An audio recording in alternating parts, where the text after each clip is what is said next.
এখনো দেশের দক্ষিণ ও পশ্চিমাঞ্চল তাপপ্রবাহের কবলে। ভ্যাপসা গরমে অতিষ্ঠ জনজীবন, প্রখর রোদে নষ্ট হচ্ছে ক্ষেতের ফসল, মরে যাচ্ছে ঘেরের মাছ। আবহাওয়া অধিদপ্তর বলছে মধ্যরাত থেকে রাজধানী সহ দেশের বিভিন্ন স্থানে বৃষ্টির বিস্তার বাড়বে। আর সোমবার থেকে 6 দিন ঝড় বৃষ্টির পূর্বাভাস দিয়েছে আবহাওয়া অধিদপ্তর। শুক্রবার মধ্যরাতে দেশের বিভিন্ন স্থানে বিক্ষিপ্তভাবে বৃষ্টি হলেও সকাল হতে আবারও ভ্যাপসা গরমে অতিষ্ঠ জনজীবন। খুলনায় তাপপ্রবাহে জনজীবনের হাঁসফাঁস অবস্থা। তীব্র গরমে বিপাকে শ্রমজীবী মানুষ। সূর্য মাথার উপরে উঠতে না উঠতেই জনশূন্য হয়ে পড়ছে সড়ক।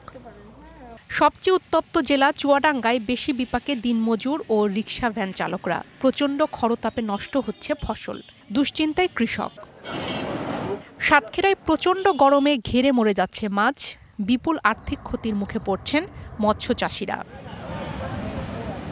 তবে স্বস্তির বাতাস বইছে রংপুরে। মেঘাচ্ছন্ন আবহাওয়ায় খানিকটা শীতল হয়েছে প্রকৃতি। গেল কয়েকদিনের মতো সকাল থেকে রোদের প্রখরতা নেই।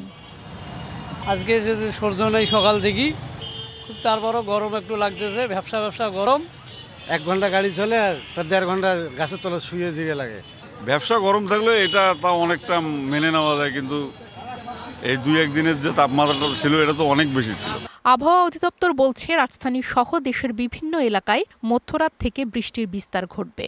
আর সোমবার থেকে দেশ জুড়ে 6 দিন ঝড় বৃষ্টির সম্ভাবনা রয়েছে। রাত 12টার পর বিশেষ করে চট্টগ্রাম এবং সিলেটের কিছু কিছু জায়গায় বৃষ্টি হবে এবং আগামীকাল থেকে বৃষ্টিপাতের এরিয়া বেড়ে যাবে এবং 6 তারিখ থেকে সারা বাংলাদেশে বজ্রসহ বৃষ্টি হবে। ঝড় বৃষ্টির সময় প্রাণহানি এড়াতে বজ্রপাত থেকে সবাইকে সতর্ক থাকার পরামর্শ দিয়েছে আবহাওয়া অধিদপ্তর। প্রিয়া কুন্ডু, ডিবিসি নিউজ ডেস্ক।